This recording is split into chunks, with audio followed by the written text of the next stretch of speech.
ಇಡೀ ರಾಜ್ಯ ಹಾಗೂ ದೇಶವನ್ನ ಬೆಚ್ಚಿ ಬೀಳಿಸುವಂತ ರೋಗಿಗಳ ಜೀವದ ಜೊತೆ ಚೆಲ್ಲಾಟವಾಡುತ್ತಿದ್ದಂತ ಪ್ರತಿಷ್ಠಿತ ಕಂಪನಿಗಳ ಹೆಸರಲ್ಲಿ ನಕಲಿ ಔಷಧಿಗಳನ್ನು ತಯಾರಿಸಿ ಮಾರಾಟ ಮಾಡುತ್ತಿದ್ದಂತ ಜಾಲವನ್ನ ಬೆಂಗಳೂರು ದಕ್ಷಿಣ ಜಿಲ್ಲೆ ತಾವರೆಕೆರೆ ಪೊಲೀಸರು ಭೇದಿಸಿದ್ದಾರೆ.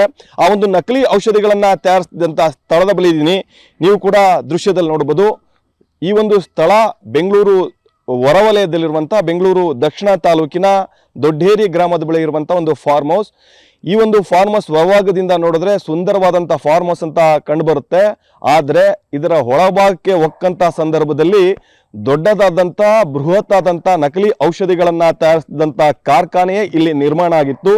ಬಹಳ ಪ್ರಮುಖವಾಗಿ ದೊಡ್ಡೇರಿ ಗ್ರಾಮದ ಸ್ಥಳೀಯರ ಬಳಿ ಬೆಂಗಳೂರು ಮೂಲದ ಚೇತನ್ ಎಂಬಂಥ ವ್ಯಕ್ತಿ ಇಲ್ಲಿ ಈ ಒಂದು ಫಾರ್ಮ್ ಹೌಸ್ ಅನ್ನ ಲೀಸ್ಗೆ ಪಡ್ಕೊಂಡು ಕಳೆದ 1 ವರ್ಷಗಳಿಂದಲೂ ಕೂಡ ಇಂದು ಫಾರ್ಮ್ ಹೌಸ್ನ ಒಳಭಾಗದಲ್ಲಿರುವಂಥ ಈ ಒಂದು ಮನೆಯೊಳಗೆ ನಕಲಿ ಔಷಧಿಗಳನ್ನು ತಯಾರಿಸಿ ಮಾರಾಟ ಮಾಡ್ತಿದ್ದಂಥದ್ದು ಕೂಡ ಈಗ ಬೆಳಕಿಗೆ ಬಂದಿದೆ. ಬಹಳ ಪ್ರಮುಖವಾಗಿ ತಾವರೆಕೆರೆ ಪೊಲೀಸರಿಗೆ ಈ ಒಂದು ಮಾಹಿತಿ ಬರುತ್ತೆ, ಇಲ್ಲಿ ನಕಲಿ ಔಷಧಿಗಳನ್ನು ತಯಾರಿಸಿ ಮಾರಾಟ ಮಾಡ್ತಿದ್ದಾರೆ ಅಂತ.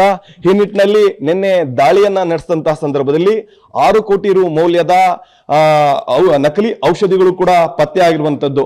ಅದು ಕೂಡ ಹೊರದೇಶದ ಪ್ರತಿಷ್ಠಿತ ಕಂಪನಿಯ ಹೆಸರಿನಲ್ಲಿ ಇಲ್ಲಿ ನಕಲಿ ಔಷಧಿಗಳನ್ನು ತಯಾರಿಸಿ ಅಲ್ಲಿ ಲೇಬಲ್ಗಳನ್ನು ಅಂಟಿಸಿ ಬೆಂಗಳೂರು ಸೇರಿದಂತೆ ದೇಶದ ವಿವಿಧೆಡೆ ಕೂಡ ಮಾರಾಟ ಮಾಡ್ತಿದ್ರು ಅನ್ನೋಂಥದ್ದು ಕೂಡ ತಿಳಿದು ಬಂದಿದೆ.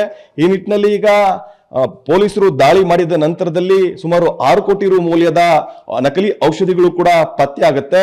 ಹೀಗಾಗಿ ಡ್ರಗ್ ಕಂಟ್ರೋಲರ್ ಅಧಿಕಾರಿಗಳಿಗೂ ಕೂಡ ಮಾಹಿತಿಯನ್ನ ಕೊಡ್ತಾರೆ.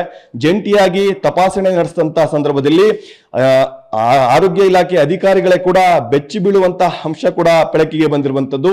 ಪ್ರಮುಖವಾಗಿ ಕ್ಯಾನ್ಸರ್ ಪೀಡಿತ ರೋಗಿಗಳಿಗೆ ಕೊಡುವಂತ ಔಷಧಿಗಳನ್ನ ನಕಲಿಯಾಗಿ ತಯಾರಿಸಿ ಇಲ್ಲಿ ಲೇಬಲ್ ಅನ್ನ ಕೂಡ ಅಂಟಿಸಿ ವ್ಯವಸ್ಥಿತವಾಗಿ ಮಾರಾಟ ಮಾಡ್ತಾ ಇದ್ರು ಅನ್ನೋಂಥದ್ದು ಕೂಡ ತಿಳಿದು ಬಂದಿದೆ. ಈಗಾಗಲೇ ಈ ಒಂದು ಒಳಭಾಗದಲ್ಲಿ ಫಾರ್ಮ್ ಹೌಸ್ ನ ಒಳಭಾಗದಲ್ಲಿ 1 ಕೊಠಡಿಯ ಒಳಗೆ ಇಲ್ಲಿ ತಯಾರಿಸಿದ ನಂತರದಲ್ಲಿ ನಕಲಿಯಾಗಿ ಬಿಲ್ಗಳನ್ನ ಕೂಡ ಅಂಟಿಸಿ ಈ ಒಂದು ಬಾಕ್ಸ್ಗಳ ಮೂಲಕ ಬೇರೆ ಎಲ್ಲಾ ಕಡೆಗಳು ದೇಶಾದ್ಯಂತಲೂ ಕೂಡ ಮಾರಾಟ ಮಾಡ್ತಾ ಇದ್ರು. ಅಂದ್ರೆ ಬೇರೆ ಮೂಲಗಳಿಂದ ಕೆಲವೊಂದಿಷ್ಟು ಔಷಧಿಗಳನ್ನ ತರಿಸ್ಕೊಂಡು ಇಲ್ಲಿ ಕೆಲವೊಂದಿಷ್ಟು ಬಾಟಲ್ಗಳಿದೆ, ಆ ಬಾಟಲ್ಗಳನ್ನು ಕೂಡ ತೋರಿಸ್ತೀನಿ. ಈ ನೋಡ್ಬೋದು, ಈ ಒಂದು ಬಾಟಲ್ನ ಒಳಭಾಗದಲ್ಲಿ ಪೌಡರ್ಗಳನ್ನ ತುಂಬಿ ಇಲ್ಲಿ ಆನಂತರ ಅದನ್ನ ಸೀಲ್ ಮಾಡಿ ಕಾಟನ್ ಬಾಕ್ಸ್ಗಳಲ್ಲಿ ತುಂಬಿ ಬೇರೆ ಬೇರೆ ಕಡೆಗೂ ಕೂಡ ಮಾರಾಟ ಮಾಡ್ತಿದ್ರು. ಸುಮಾರು 500 ರಿಂದ 600 ಮೌಲ್ಯದ ಈ ಒಂದು ಬಾಟಲ್ಗಳಿಗೆ 6 ರಿಂದ 7 ಸಾವಿರ ರೂಪಾಯಿಗಳವರೆಗೂ ಕೂಡ ನಕಲಿ ಲೇಬಲ್ಗಳನ್ನ ಅಂಟಿಸಿ ಅದರಲ್ಲೂ ಕೂಡ ಪ್ರಮುಖವಾಗಿ ಪ್ರತಿಷ್ಠಿತ MNC ಕಂಪನಿಯ ಲೇಬಲ್ಗಳನ್ನ ಅಂಟಿಸಿ ಮಾರಾಟ ಮಾಡ್ತಿರುವಂತದ್ದು ಕೂಡ ತಿಳಿದು ಬಂದಿದೆ. ಕಳೆದ 1 ವರ್ಷಗಳಿಂದಲೂ ಕೂಡ ಇಲ್ಲಿ ಕಾರ್ಯವನ್ನ ಮಾಡ್ತಿರುವಂತದ್ದು. ಹೊರಭಾಗದಲ್ಲಿ ಇದು ಫಾರ್ಮ್ ಹೌಸ್ ಆದ್ರೆ ಒಳಭಾಗದಲ್ಲಿ ನಕಲಿ ಔಷಧಿಗಳನ್ನ ತಯಾರಿಸುವಂತಹ ದೊಡ್ಡ ಕಾರ್ಖಾನೆ ಅನ್ನುವಂಥದ್ದು ಕೂಡ ಬೆಳಕಿಗೆ ಬಂದಿದೆ. ಯಾರೊಬ್ಬರಿಗೂ ಕೂಡ ಸಂಪರ್ಕ ಸಿಗ್ತಿರ್ಲಿಲ್ಲ. ಕೆಲವೊಂದಿಷ್ಟು ಇಲ್ಲಿ ಕಾರ್ಮಿಕರನ್ನ ಇಟ್ಕೊಂಡು ನಕಲಿ ಔಷಧಿಗಳನ್ನ ಕೂಡ ತಯಾರಿಸ್ತಿದ್ರು. ಒಳಭಾಗದಲ್ಲಿ ಅವರಿಗೆ ತಂಗೋದಕ್ಕೂ ಕೂಡ ವ್ಯವಸ್ಥೆ ಮಾಡ್ತಾ ಇದ್ರು. ಈ ಒಂದು ಖಚಿತ ಮಾಹಿತಿಯನ್ನ ಪಡ್ಕೊಂಡು ತಾವರೆಕೆರೆ ಪೊಲೀಸರು ದಾಳಿಯನ್ನ ನಡೆಸಿ ಆ ನಂತರದಲ್ಲಿ ಡ್ರಗ್ ಕಂಟ್ರೋಲರ್ ಅಧಿಕಾರಿಗಳಿಗೂ ಕೂಡ ತಿಳಿಸಿರುವಂತದ್ದು.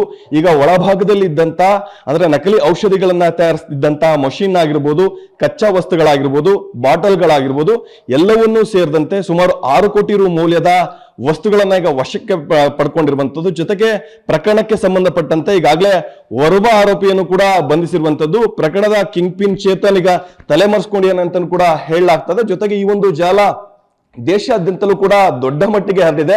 ಆ ಬೇಯಿಸುವ ನಿಟ್ಟಿನಲ್ಲೂ ಕೂಡ ಈಗ ಪೊಲೀಸರು ಕೂಡ ಮುಂದಾಗ್ತಿರುವಂತದ್ದು.